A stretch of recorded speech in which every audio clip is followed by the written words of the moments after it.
오늘 레위기 24장 말씀을 통해서 말씀을 깨닫는 지혜와 응답받는 기도의 은총이 우리에게 넘치게 될 줄로 믿습니다.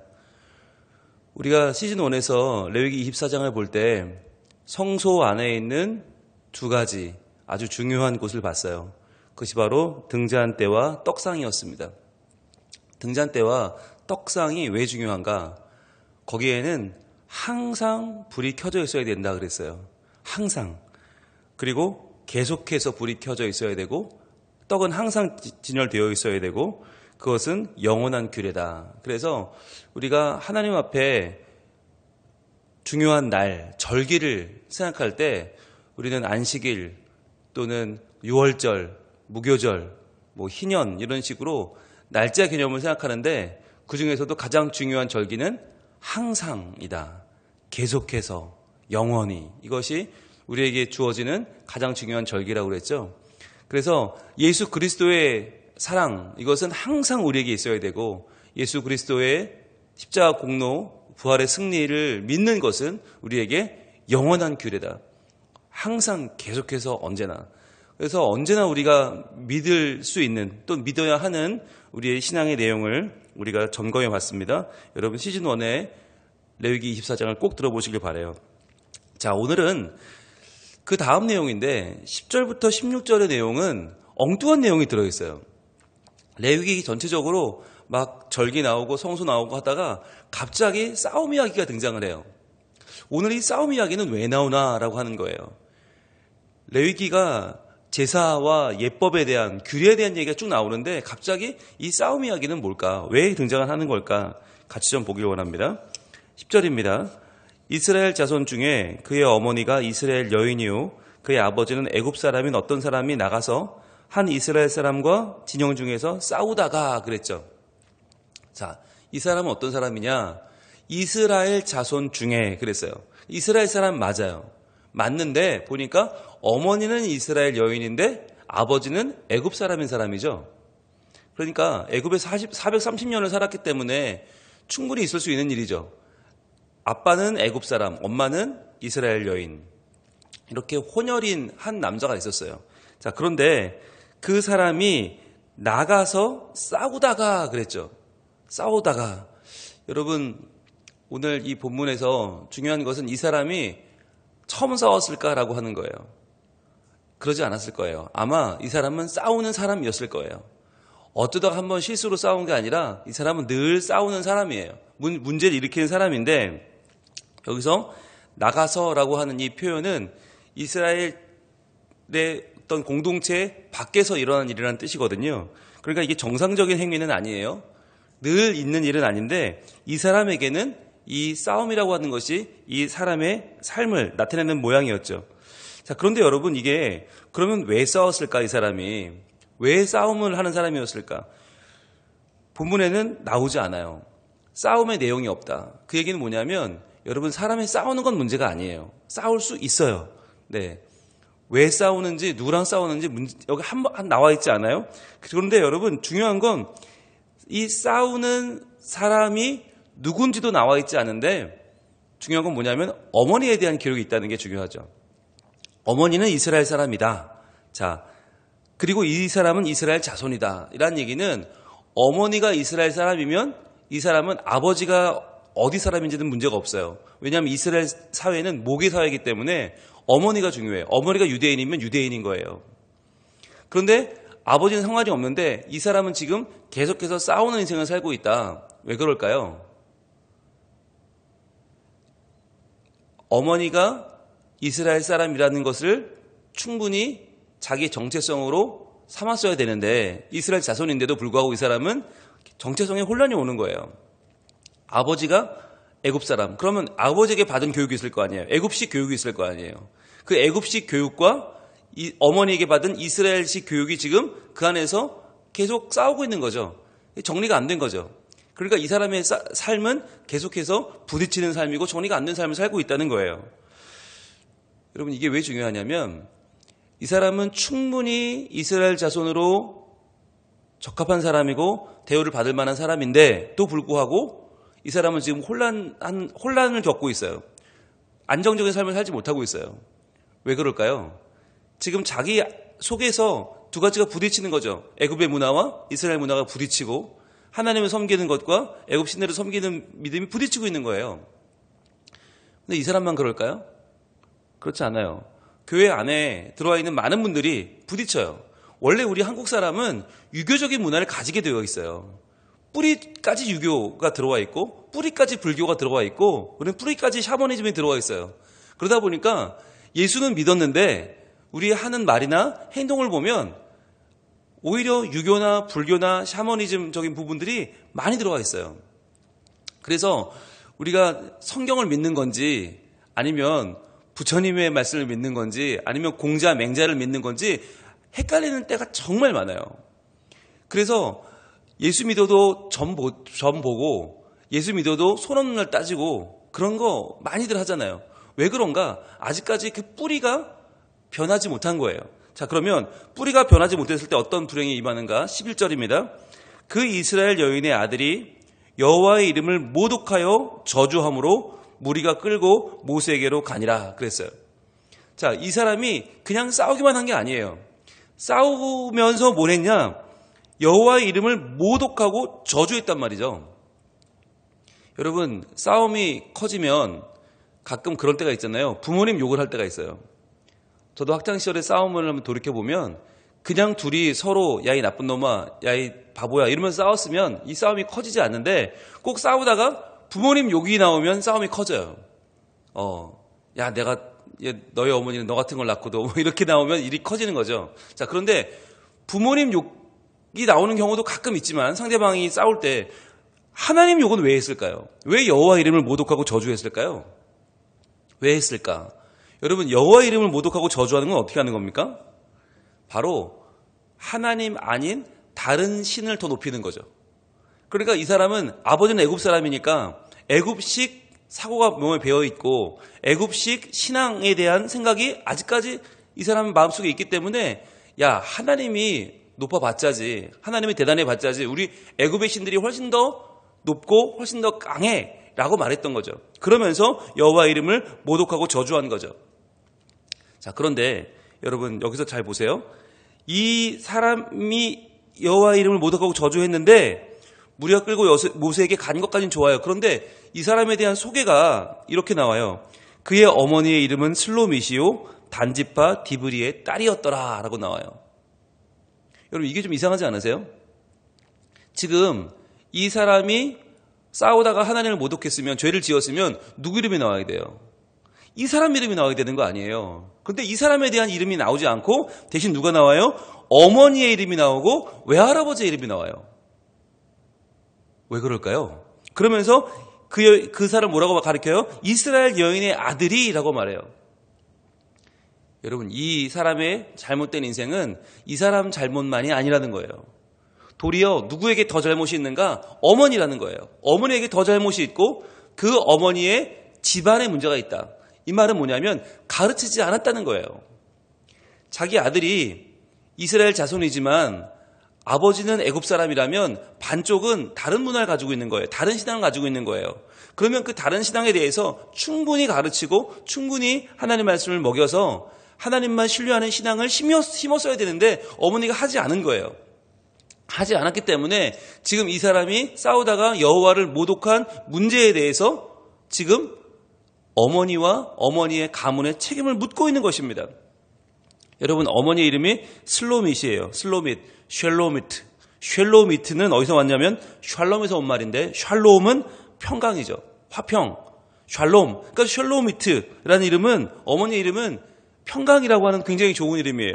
게다가 그 지파는 단지파고 아버지 이름이 뭐냐면 디브리죠. 띠브리가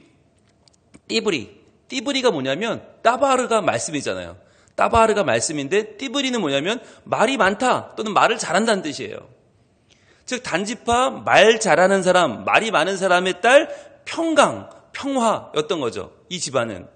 그러니까 누가 봐도 굉장히 말씀이 살아있고 굉장히 평화롭고 그런 집안으로 보였는데 정작 그 안에 뭐가 없었어요? 자녀에 대한 양육이 없었던 거예요. 자녀를 하나님만 믿고 따르고 그분을 높이는 여호와 신앙을 교육하지 않은 거예요. 그랬더니 문제가 생긴 거죠. 문제가 아주 커진 거죠. 그랬더니 하나님이 아니라 하나님 아닌 다른 신을 하나님보다 더 높이는 말을 했다.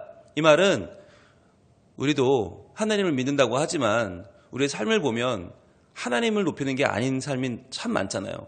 하나님보다 돈 더 좋아하고 하나님보다 명예를 더 좋아하고 하나님보다 내 위신을 더 챙기려는 마음이 얼마나 많아요? 그러면 그걸 보고 자녀들이 뭘 배우겠냐는 거예요.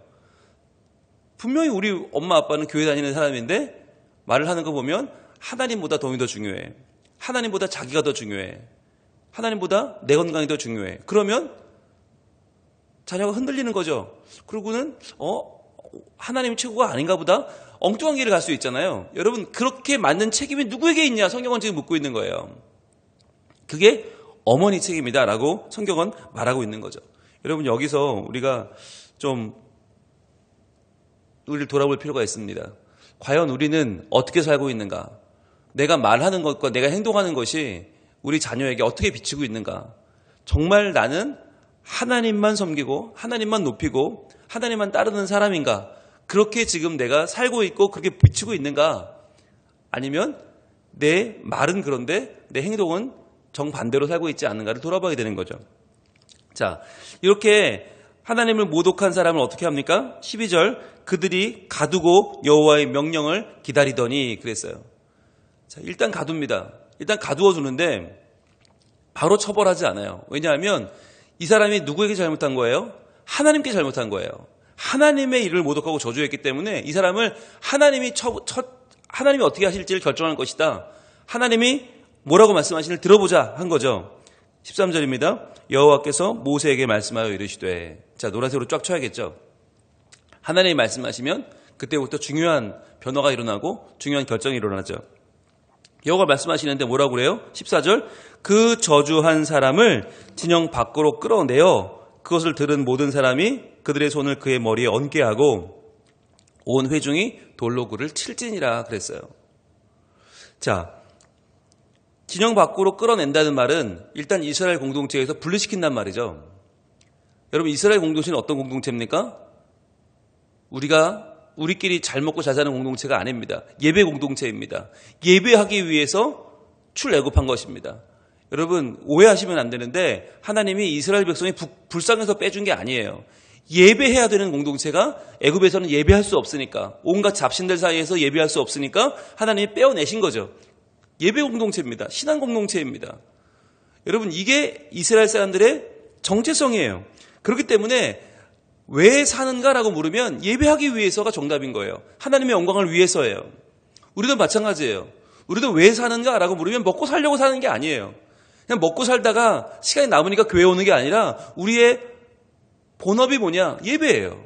우리는 하나님을 높이기 위해 태어났고 그분의 형상으로 지음받았고 하나님의 성호를 높이는 게 우리의 가장 중요한 삶의 내용인 것이에요. 그렇기 때문에 그를 예배 공동체에서 끌어냅니다. 진영 밖으로 끌어내요. 그것을 들은 모든 사람이 그들의 손을 그의 머리에 얹어요. 자, 안수하는 거죠. 그 사람 죽을 사람인데 왜 안수할까요? 이 안수가 어떤 의미죠? 안수는 두 가지 의미가 있어요. 안수를 할 때는 첫 번째는 전가의 의미가 있고 두 번째는 하나됨의 의미가 있습니다. 전가라고 하는 건 뭐예요? 지금 내가 그 사람이 하는 하나님 모욕하는 얘기를 들었잖아요. 나도. 자, 들은 것도 죄인 거예요. 근데 이 들은 것, 근데 듣고 싶어 들은 게 아니죠. 그 사람이 떠들어대니까 내가 할 수 없이 들었잖아요. 그 죄를 그에게 전가하는 겁니다. 자, 네가 한 말을 난 너에게 돌린다는 거죠. 할 수 없이 들었지만 이 하나님을 모욕하는 죄는 너에게 돌아간다. 전가하는 것입니다. 자, 그런데 더 중요한 건 하나됨이죠. 두 번째는 하나됨이에요. 여러분 이게 무슨 말이냐면 이 사람이 하나님 모욕한 걸 들은 사람들이 증언했을 거 아니에요. 그런데 이 증언이 만약 불확실하면 이 사람 죽이면 안 되죠. 그런데 내가 들은 증언은 확실하다.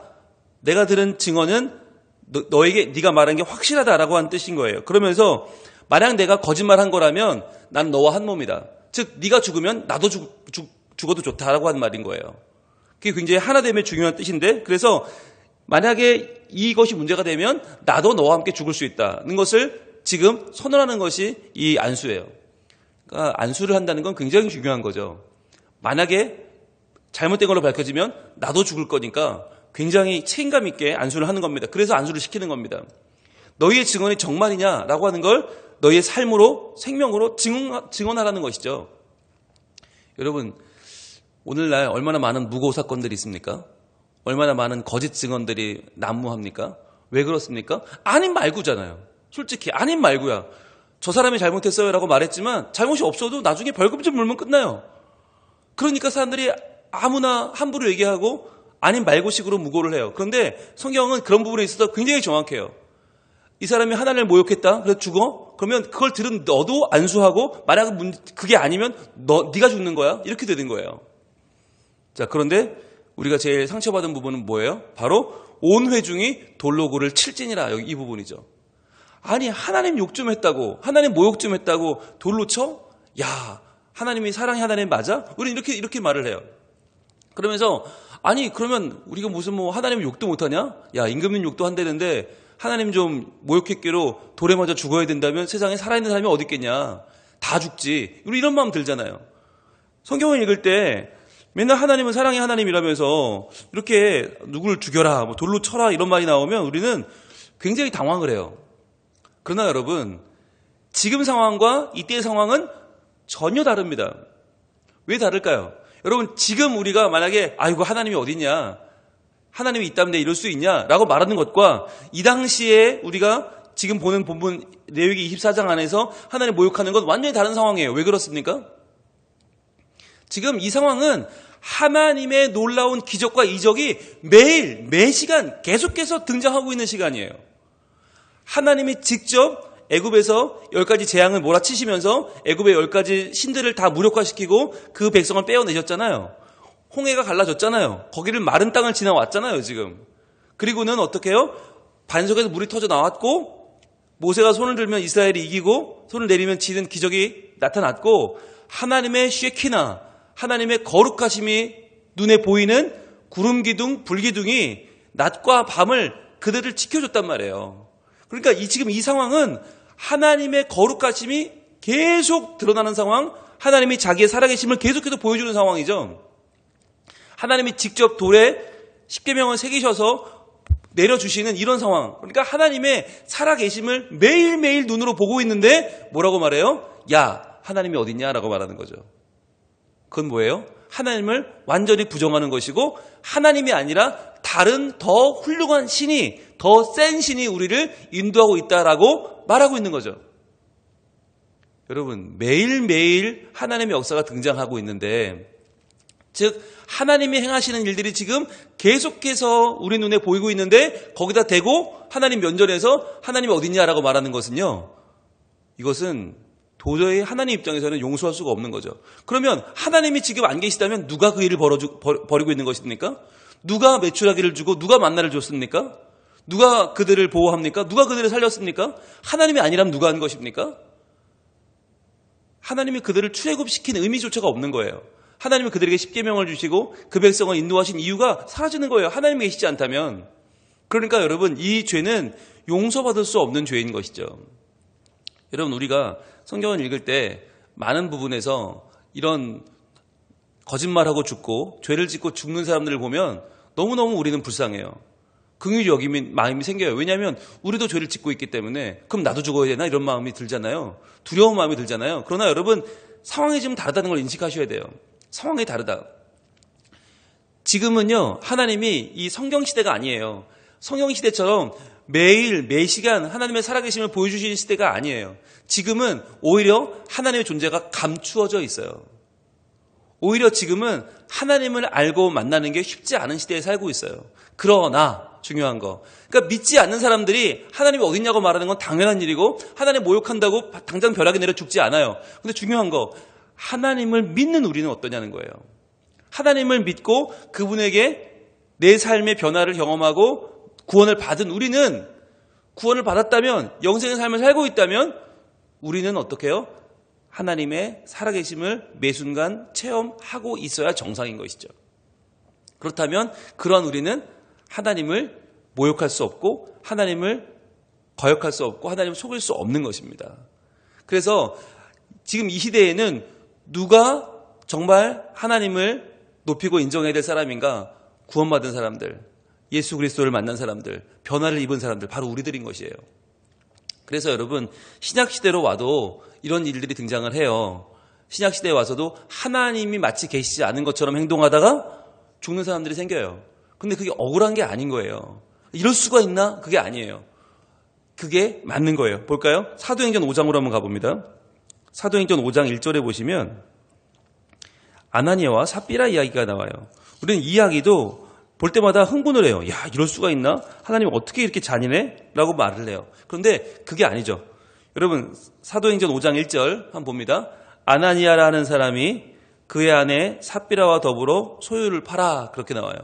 자, 아나니아 하는 사람, 여기는 지파 얘기도 없고 엄마 아빠 얘기도 없고 가족들 얘기도 없어요. 무슨 얘기냐면 유명한 사람이라는 거예요. 유력한 사람이라는 거예요. 교회 안에서 아나니아 그러면 다 알아요. 그 정도로 잘 알려진 사람, 지명도가 있는 사람. 그의 아내 삽비라, 아내까지 이름이 등장하는 경우는 정말 쉽지 않아요, 성경에서. 그러니까 아나니아와 삽비라는 성경에서 굉장히 주목받는 사람이에요. 아주 유명한 부부예요. 정말 유명한 부부, 다들 알만한 사람인데 그 사람이 뭘 해요? 소유를 팔았는데 그 값에서 얼마를 감춤해 그 아내도 알더라 그랬어요. 자, 소유를 팔았는데 감췄어요. 감추고 아내도 알았는데 얼마만 가져다가 사도들의 발 앞에 두니 그랬어요. 여러분 우리가 생각할 때는 얼마만 팔아도 대단한 거 아닙니까?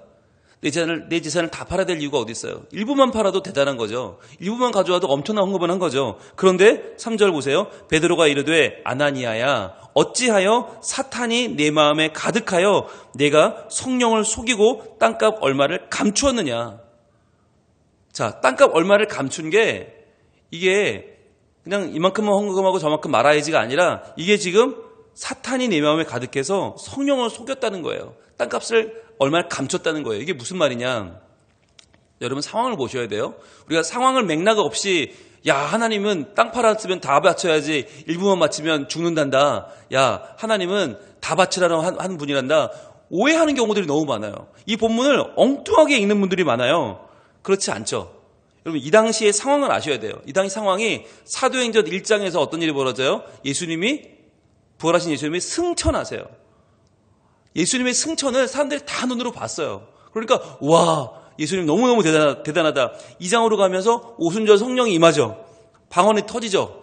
베드로가 설교하면서 기사와 표적들이 막 일어나는 상황이 사도행전 2장입니다. 3장으로 가면 베드로와 요한이 성전 미문 위에 앉은 병이를 구걸하는 자를 고치죠. 그러면서 솔로몬 행각에서 말씀을 증거하기 시작하고 4장으로 가면 베드로와 요한이 사내들인 공의회 앞에서 전도를 해요.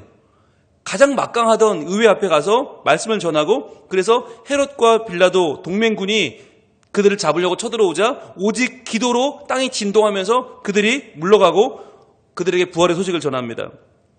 그래서 너무너무 성령이 강하게 임하니까 교회가 어떻게 해요? 소유를 팔아버려요. 다 각자 소유를 팔아서 사도들 발 앞에 두고 필요에 따라 나누어주는 시대가 온 거죠. 그러니까 이 시대는 어떤 시대냐면 예수 믿는 사람들이 천국을 경험한 거예요. 이 땅에 헤롯과 빌라도라고 하는 그 서슬이 펄었던 사람들의 그 총칼이 다 무너지고 하나님 나라가 임했단 말이에요. 그러니까 그 하나님 나라가 임한 것을 신앙을 고백하면서 자기의 재산을 다 팔아서 가난한 사들을 나눠주고 필요에 따라 나눠 쓰는 시대가 온 거예요. 그래서 바로 4장의 마지막 부분에서는 어떻게 끝나냐면 바나바라고 하는 사람이 자기의 많은 재산을 다 팔아서 구제사업에 쓰고 교회를 세웁니다. 그러면서 이 바나바라는 사람을 시기하고 질투한 아나니아와 삽비라가 우리는 왜 못해? 우리도 할 수 있어. 우리도 내 재산 다 바칠 수 있어. 라고 자기를 주장하기 시작한 거죠. 그런데 자기는 주장하고 싶은데 다 드리긴 아까우니까 일부만 가져온 거죠. 그러니까 여러분 이게 오늘날과 똑같이 적용할 수 있는 문제가 아닌 게 여러분 오늘날 집 안 팔아도 됩니다. 네, 집 안 팔아도 돼요. 만약에 팔아서 헌금할 거면 10분의 1만 해도 되고요. 100분의 1 해도 돼요. 이거 아무 문제 안 돼요. 근데 이 시대는 어떤 시대냐? 예수를 믿으면 당연히 재산을 나누는 시대인 거예요. 이 시대는 성령의 임재가 너무 충만했기 때문에 재산이라는 개념 자체가 없어졌어요. 그래서 내 재산을 다 내놓고 다 함께 그 재산을 공동 소유하는 시대였단 말이에요. 그렇기 때문에 이 시대는 어떤 시대였냐? 재산을 안 팔아도 좋지만 팔 거면 다 파는 시대였단 말이죠. 내 재산을 다 팔아서 같이 내놓고 함께하는 믿음 공동체를 만들던 시대였다. 그만큼 하나님의 은혜가 임하는 것이 너무나 생생했고 너무나 놀라운 일들이 눈앞에 벌어지고 있었기 때문에 만약에 이 상황 속에서 하나님을 속인다는 건 정말 목숨을 건 일이었다. 상상할 수 없는 일이었죠. 그래서 여러분 다르다는 거예요. 다르다. 이 당시에 이 아나니아와 삽비라는 무엇과 하나 된 사람이었을까? 자기의 욕심과 하나 된 것입니다. 자기를 드러내고 싶은 것이에요. 우리도 바나바 못지않게 신앙에 뭔가 놀라운 열매를 가지고 있다. 우리도 인정받을 만한 사람이다를 보여주고 싶은 거예요. 그런데 재물에 대한 욕심을 포기하지 못하니까 다 내려놓지 못하고 일부를 감췄다. 이것은 바로 사탄이 그 마음을 가득하여 성령을 속인 것이다 라고 된 거죠. 그래서 그들은 그 일로 죽고 말죠. 여러분, 그래서 오늘날 우리가 이 본문을 통해 생각해 봐야 되는 것은 뭐냐면 하나님의 사랑을 받은 사람, 하나님의 은혜를 경험한 사람이 된다는 것은 여러분 이게 만만한 일이 아닙니다. 이게 쉬운 일이 아니에요. 하나님의 사랑을 경험하면 경험할수록 어떻게 해요? 우리가 더 하나님의 사랑받은 자답게 살아야 되는 거예요. 하나님의 은혜를 경험한 자답게 살아야 되는 거예요. 왜? 우리는 매일매일 보잖아요. 하나님의 살아계심을. 매일매일 우리는 경험하잖아요. 하나님의 말씀의 진실함을 우리는 매일매일 봐요. 그렇다면 더욱더 우리는 하나님의 이름을 찬양하며 그분의 말씀을 순종하며 살아야만 하는 것입니다. 그래서 우리가 오늘도 살아야 되는 핵심은 뭐예요? 여호와의 이름을 경외하고 그분을 찬양하며 높이는 것입니다. 그래서 하나님 아닌 다른 것을 더 소중하게 여기면 돈이나 물질이나 건강이나 명예를 더 소중하게 여기는 건 뭐예요? 그것은 하나님을 경외하는 여기는 것이고 하나님을 모독하는 것이다. 그래서 여러분 레위기 이 제사에 대해서 하나님을 바르게 섬기는 것에 대해서 말하는 레위기에서 오늘 이 싸움 이야기가 등장한 이유는 바로 우리가 하나님을 높인다는 것이 얼마나 일상적인 것인가, 얼마나 그것은 예배가 아니라 우리 삶 가운데 더욱 이루어져야 되는 것인가를 보여주는 것입니다. 그래서 여러분 내가 받은 복을 한번 세워보세요. 얼마나 많은 복을 받았나. 구원받고 영생 얻고 하나님 자녀가 되었습니다. 그렇다면 여러분 이제부터 우리의 삶은 온전히 하나님만 높이는 삶이 되어야 된다. 뿐만 아니라 우리의 자녀에게도 그것을 쉴 새 없이 가르치고 양육해서 우리의 자녀들도 하나님만 바르게 섬기는 자녀들로 양육해야 된다. 그렇지 않으면 책임을 물으실 수도 있다는 거예요. 우리에게. 하나님만 바르게 섬기는 복 있는 가정을 꼭 만들어갈 수 있기를 축복합니다. 기도하겠습니다. 하나님, 오늘 레위기 24장에 나오는 이 싸움의 이야기를 통해서 우리에게 하나님을 믿는 사람, 하나님께 구원받은 사람, 하나님께 복받은 사람이 어떻게 살아야 되는지를 다시 알려주시니 감사합니다. 하나님, 저희들 예수 그리스도를 믿어 구원받고 하나님 자녀 되었지만 그러나 우리의 삶 가운데에서 그 구원의 사건이 얼마나 중요합니까? 얼마나 그것은 우리 삶에서 계속 고백되고 있는 우리 삶의 가장 중요한 문제입니까? 우리의 본업이, 우리의 주체성이 바로 하나님을 섬기는 것, 하나님을 높이는 것이 정말 맞습니까? 오늘 이 본문에 나오는 슬로미처럼 자녀에게 하나님을 경외하는 것을 가르치기를 소홀히 했다가 이런 끔찍한 일을 만나고 있는 이 장면을 우리 보면서 내가 먼저 바르게 믿고 바르게 하나님을 섬기고 또 내 자녀에게 바르게 하나님을 가르쳐야 되는 책임을 저희는 다시 한번 느낍니다. 하나님, 이 은혜의 때에 은혜 받은 사람들이 하나님을 바르게 믿고 바르게 섬기고 하나님을 바르게 증언하는 또 바르게 다음 세대로 믿음을 전승하는 복을 누리게 하여 주시옵소서. 바르게 사는 신앙에 대한 책임감을 갖게 하시고 그리하여 온전히 하나님만 높이고 이 세상 가운데 하나님의 이름을 드러내는 주의 백성으로 살게 하여 주시옵소서. 예수님 이름으로 기도합니다. 아멘.